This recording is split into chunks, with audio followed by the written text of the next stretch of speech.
Audio Jungle.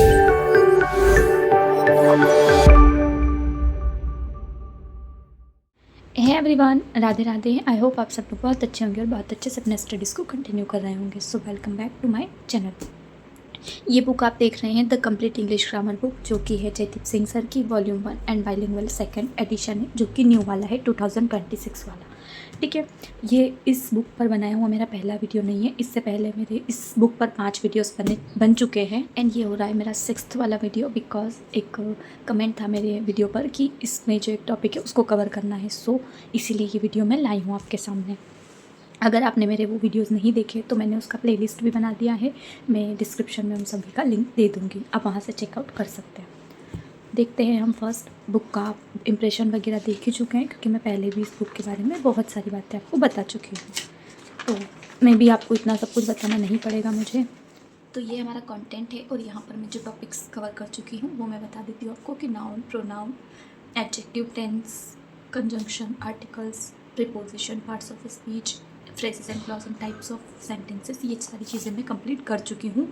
और इन सब के पीडीएफ्स भी है, जो जिसने जैसे मांगे हैं तो वो मैंने अपने टेलीग्राम पेज पर भी शेयर किए हैं। तो अगर आपने वो नहीं देखा है तो प्लीज़ आप टेलीग्राम पर ज्वाइन कर सकते हैं मेरे साथ, और वहाँ पर आपको वो चीज़ें अवेलेबल हो जाएंगी। सो आज का जो टॉपिक है हमारा वो है सब्जेक्ट वर्ब एग्रीमेंट करके। ठीक है, तो हम पेज नंबर देखते क्या है 542 से 582 तक। मैंने पेंसिल लगा कर रखा था यहाँ पर बिकॉज ये बहुत दूर है। तो ये रहा हमारा सब्जेक्ट वर्ब एग्रीमेंट टॉपिक। ठीक है, चैप्टर नंबर 17 है ये इस बुक का, पेज नंबर 542 पर है। ठीक है, मैंने ये 22 अगस्त को देखा, बिकॉज मेरे पास इसकी रिक्वेस्ट आ चुकी थी और मेरा लॉन्ग वीडियो आज कोई और शेड्यूल था, बट ठीक है, मैंने सोचा कि पहले रिक्वेस्ट आई है तो इस वीडियो को कवर अप कर लेते हैं। और मैं बता दूँ एक चीज़ कि ये टॉपिक मैंने नहीं पढ़ा हुआ है, बट आपको ये बताना था, मैं अभी यहाँ पर आई नहीं हूँ तो मैं सिर्फ ये दिखा रही हूँ, इसके बारे में मुझे ज़्यादा कुछ पता नहीं है, बट इस बुक के अकॉर्डिंग मैं चीज़ें दिखा देती हूँ। सब्जेक्ट वर्ब एग्रीमेंट का अर्थ है सेंटेंस में सब्जेक्ट और वर्ब का नंबर, सिंगुलर या प्लूरल तथा पर्सन के अनुसार सही मेल होना। अगर सब्जेक्ट सिंगुलर होगा तो वर्ब भी सिंगुलर होगी, और अगर सब्जेक्ट प्लूरल होगा तो वर्ब भी प्लूरल होगी। ठीक है, तो ये यहाँ पर डेफिनेशन जैसे कि सर हमेशा हर चैप्टर में देते हैं, ताकि आपको एक अंडरस्टैंडिंग हो जाए कि जो चैप्टर है वो किस बारे में। ठीक है, उसके बाद सर ने ये पॉइंट वाइज डिवाइड कर दिया है, मतलब ये ऐसे 1 2 नंबरिंग कर दी है। ठीक है, तो ये 80 है, 80 नंबरिंग से सीखी हुई है, ऐसे सर ने सब चीज़ें एक्सप्लेन की है। जैसे फर्स्ट है, मैं 1-2 पॉइंट्स आपको बता देती हूँ, फिर आप अंदाज़ा लगा लेना। फर्स्ट पॉइंट है, यदि किसी सेंटेंस का सब्जेक्ट या सिंगुलर यदि किसी सेंटेंस का सब्जेक्ट एक सिंगुलर नाउन है हो, ठीक है, यहाँ पर सर ने मिस्टेक हो गई है, प्रिंटिंग मिस्टेक है, हो तो इसके साथ सिंगुलर वर्ब का प्रयोग होता है। जैसे मोहन वॉज ऑलवेज लेट। ठीक है, तो मोहन क्या है, सिंगुलर नाउन है, और वॉज क्या है, सिंगुलर वर्ब है, तो यहाँ पर ये करेक्ट है। अगर हम मोहन के साथ प्लूरल वर्ब का यूज़ करते हैं, ठीक है, जैसे मोहन सिंगुलर नाउन, ठीक है, वेयर ऑलवेज लेट, तो वेयर क्या है, प्लूरल वर्ब है, तो यहाँ पर ये क्या हो जाएगा, रॉन्ग। तो सर ने राइट और रॉन्ग दोनों लिखकर बताए हैं आपको। फर्स्ट पॉइंट में यही बात बताइए कि यदि किसी सेंटेंस को का सब्जेक्ट एक सिंगुलर नाउन है ना, सेंटेंस का जब सब्जेक्ट एक सिंगुलर नाउन होता है तो उसके साथ सिंगुलर वर्ब का ही प्रयोग होता है, और सर ने ये एक्सप्लेन किया है।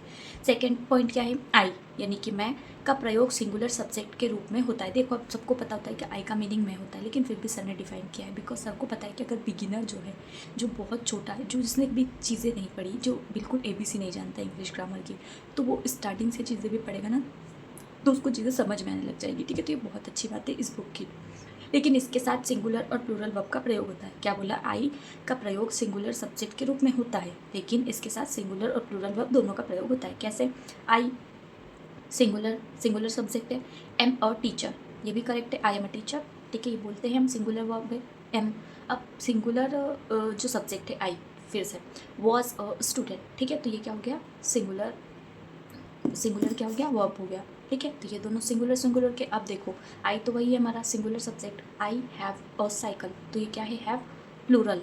ठीक है, प्लूरल वर्ब हो गया हैव, और तो ये यहाँ पर प्लूरल का भी यूज़ हुआ है और सिंगुलर का भी यूज़ हुआ है, ये बताना चाह रहे हैं, ये सब सही है। आई राइट अ लेटर, ठीक है, तो ये भी प्लूरल वर्ब है सिंगुलर सब्जेक्ट के साथ, तो ये आई के प्रयोग में होता है कि सिंगुलर और प्लूरल दोनों वर्ब का प्रयोग हो जाता है। ठीक है, जब आई का प्रयोग सिंगुलर सब्जेक्ट के रूप में होता है तब। तो ये यहाँ पर सर ने समझा दिया। इसी तरह सर ने पॉइंट्स बताए गए हैं, तो ये आप जूम करके देख लीजिएगा। मे बी आपका जिनका क्वेश्चन था, अब मैं उनका नाम नहीं याद कर पा रही हूँ, बट हाँ मैंने नोट डाउन कर लिया था कि मुझे इस टॉपिक पर वीडियो बनानी है। एंड क्योंकि मैंने नहीं पढ़ा इस चैप्टर को सर से, तो मैं इसके बारे में ज़्यादा कुछ नहीं बताऊँगी, बट आप खुद चेक कर लीजिए कि ये किस तरह से है। ऐसे सर ने पॉइंट डिवाइड किए हैं, ठीक है। और इसका जहाँ हिंदी भी लग रहा था कि यहाँ पर बच्चों को समझ नहीं आना चाहिए, तो हिंदी भी दिया है, पूरा क्लियर लिखा हुआ है, ये क्रॉस राइट सब कुछ दिया गया है। अब चेक कर लीजिए 9 नंबर पॉइंट, 10, 11, 12, 13। आप जूम करके पॉज करके सारी चीज़ें आराम से देख सकती हैं। शायद वो कोई गर्ल थी जिनका कमेंट था। 14 नंबर पॉइंट है each of, either of, neither of plus plural noun. Plural pronoun का प्रयोग सेंटेंस के सब्जेक्ट के रूप में होता है, तो इसके साथ सिंगुलर वर्ब का प्रयोग होता है। जैसे each of this 4 pens is red, ठीक है, तो इस क्या है, सिंगुलर वर्ब सही है। यहाँ पर each of this 4 pens are red, तो ये रॉन्ग हो जाएगा क्योंकि यहाँ पर प्लूरल नहीं आएगा, ये जो है ना प्लूरल वर्ब है, तो यहाँ पर ये नहीं आएगा, ठीक है। तो इस तरह से हमने गलत चीज़ें हैं वो भी बताई और सही चीज़ें वो भी बताई, ताकि आप लोगों को अच्छे से समझ में आए, है ना, कि आप कहाँ गलती करते हैं और कहाँ नहीं करनी है। तो ये इस तरह समझाया है। 17, 18, 19 पॉइंट डिवाइड किए गए हैं। और ये ना ये चीज़ बहुत अच्छी है ताकि हमें ना समझ में आ जाए, और जिस तरह एक नॉर्मल लैंग्वेज में हम अपने नोट्स में राइट करते हैं, सिमिलरली सर ने वो चीज़ें की हैं। तो ये 25 पॉइंट।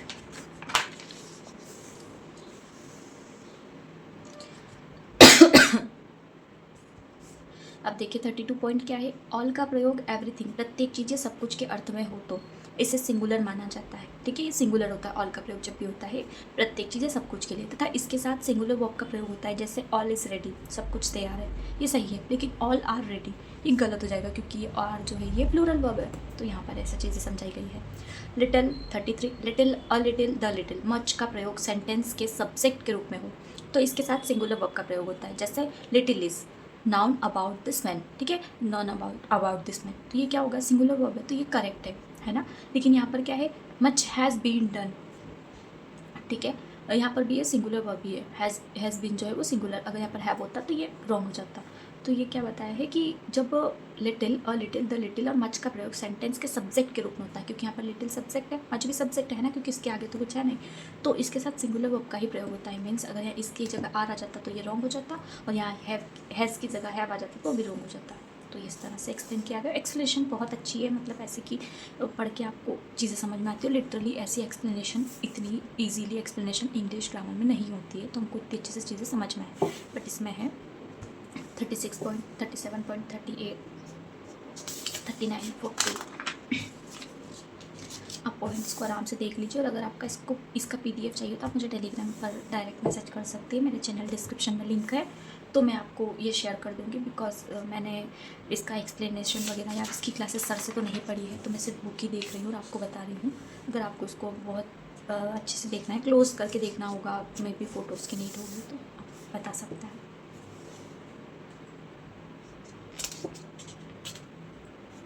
अब देखिए 61 पॉइंट, यूथ का प्रयोग युवावस्था के अर्थ में होने पर इसे सिंगुलर अनकाउंटेबल नाउन माना जाता है, ठीक है। जो यूथ है उसका प्रयोग युवावस्था के अर्थ में होता है, हम सबको पता है, और सिंगुलर अनकाउंटेबल नाउन, यानी यूथ बोला तब इसको काउंट कैसे करेंगे आप, तो ये अनकाउंटेबल माना जाता है, तथा इसके साथ सिंगुलर वर्ब का प्रयोग होता है ना। His youth was full of pleasures, तो ये क्या है, हिज यूथ वॉज, ये क्या है, सिंगुलर अनकाउंटेबल नाउन, और वॉज क्या है, सिंगुलर वर्ब। अब यहाँ पर देखो his youth were full of pleasures, तो ये वेयर जो क्या है, ये है प्लूरल वर्ब, तो ये यूथ के साथ नहीं आएगा बिकॉज ये अनकाउंटेबल नाउन है, सिंगुलर अनकाउंटेबल है ना। बिकॉज यूथ बोला मैंने, युवावस्था तो ऐसा एक किसी पर्टिकुलर का नाम नहीं लिया ना मैंने, तो ये अनकाउंटेबल है, इसीलिए यहाँ पर वर्ब नहीं आएगा। 62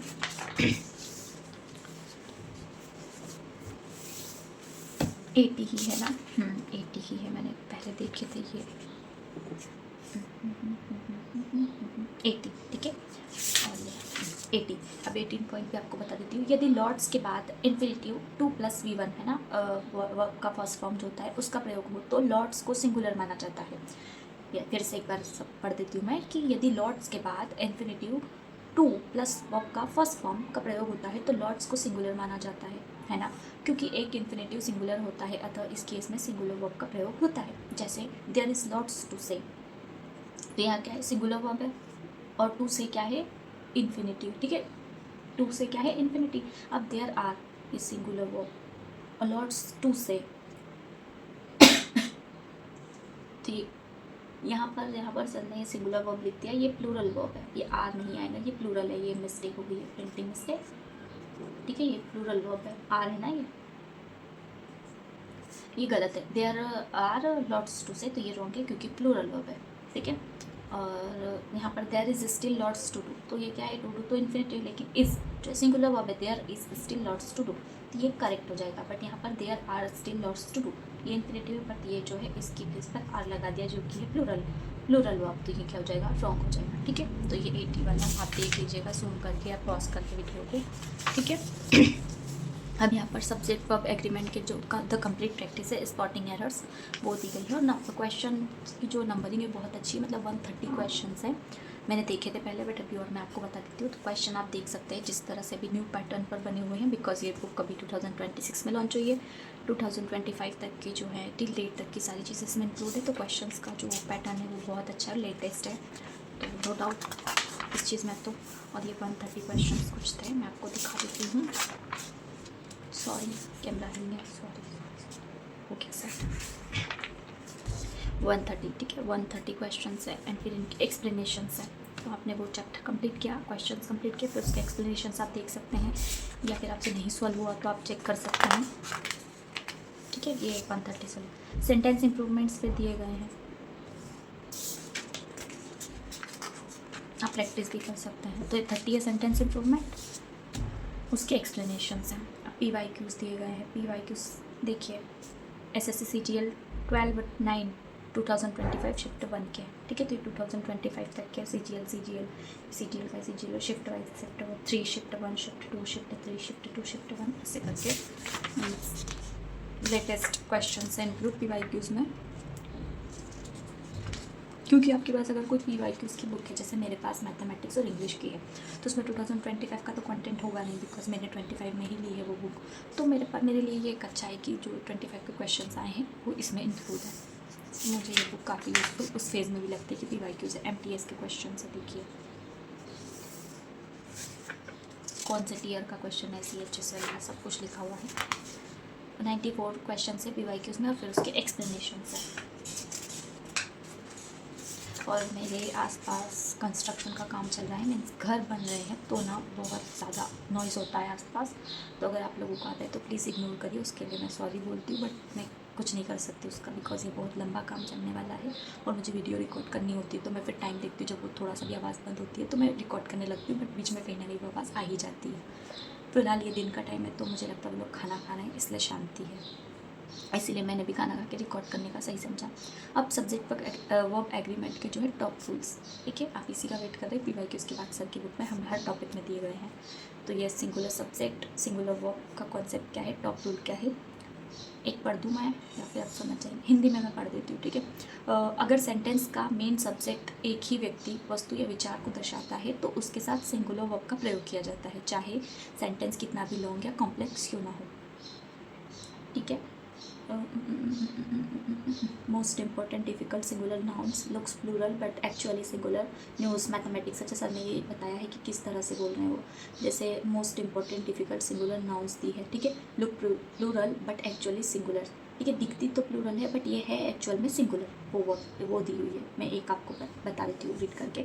न्यूज़ मैथमेटिक्स, न्यूज़ का मीनिंग प्लूरल नहीं है, न्यूज़ सिंगुलर वर्ड है बट लगता हमको प्लूरल है, ठीक है, हमको दिख रहा है वो, है ना, यहाँ पर लिखा हुआ है कोष्टक में सर, इसलिए कि looks plural but actually singular. News mathematics, physics, economics, politics, statics, ethics, आप मैथमेटिक्स स्टूडेंट होंगे या फिर कोई CGL में वो प्रिपरेशन कर रहा होगा, एक स्पेशल पोस्ट वगैरह होती है, उसमें भी इसका पेपर होता है स्टैटिक्स का। एथिक, हालांकि मुझे ये तो बिल्कुल पसंद नहीं था तो मैं इसकी बात ही नहीं करती। एथिक्स है, सिविक्स है, मैकेनिक्स है, economics, electronics, linguistics, genetics, billiards क्या है, मिसल्स, मम्प्स, इनिंग्स तो जो मैच वाले, I am also IPL lover, so the United States, हाँ बट ये स्टेट, हम इसको स्टेट्स करते हैं। The United Nations, the Arabian Nights, Gulliver's travels, data information meaning, headquarters means economics of the subject project mathematics. भाई तो आ गया ना वर्ड, फिर भी दे दिया सर तो 2 बार। ये रहा, एक बार मैं आपको प्रूफ बता दूँ वरना आप बोलेंगे कि झूठ बोल रही हूँ। ये रहा, ठीक है, mathematics he. Politics of the country ये भी आ चुका है, बट ऑफ द कंट्री नहीं है। The quality of products, the number of students, the percentage of candidates, the rate of increase, the level of awareness, the extent of damage. Oh sorry, light चली गई। अब मुझे light on करना पड़ेगा अपना। वैसे मेरे लैंप का यूज़ ज़्यादा नहीं होता है बिकॉज हमारे यहाँ लाइट बहुत कम जाती है। ये कंफर्टेबल होगा, मे बी आपको थोड़ा सा ही बचा हुआ है, ये वाला ज़्यादा कंफर्टेबल होगा, ठीक है। तो हम कहाँ थे? The extent of damage, the amount of money, the bulk of the work, the entirety of evidence, the sum of total of efforts, more than one candidate aware of. Example sir ने दिए हुए, ठीक है, जो कि कुछ ऐसे words होते हैं जो प्लूरल दिखते हैं बट एक्चुअल में वो सिंगुलर होते हैं। तो यहाँ पर सर ने चीज़ें समझाई है और उसका एग्जाम्पल भी दिया है, फिर उसको उनको डिफाइन भी किया है, ठीक है। Mathematics is considered one of the most difficult subjects for students preparing for engineering and competitive exams, ठीक है। यहाँ पर एग्जाम्पल दिया, फिर सर ने पॉइंट वाइज डिवाइड की है चीज़ों को, फिर यहाँ पर प्लूरल सब्जेक्ट प्लूरल वर्ब करके फिर एग्जाम्पल है। इसी तरह सर ने रूल्स दिए, टॉप रूल्स पढ़ लेना, मे भी आपको विजिबल होगा, मुझे चेक करना पड़ेगा क्या।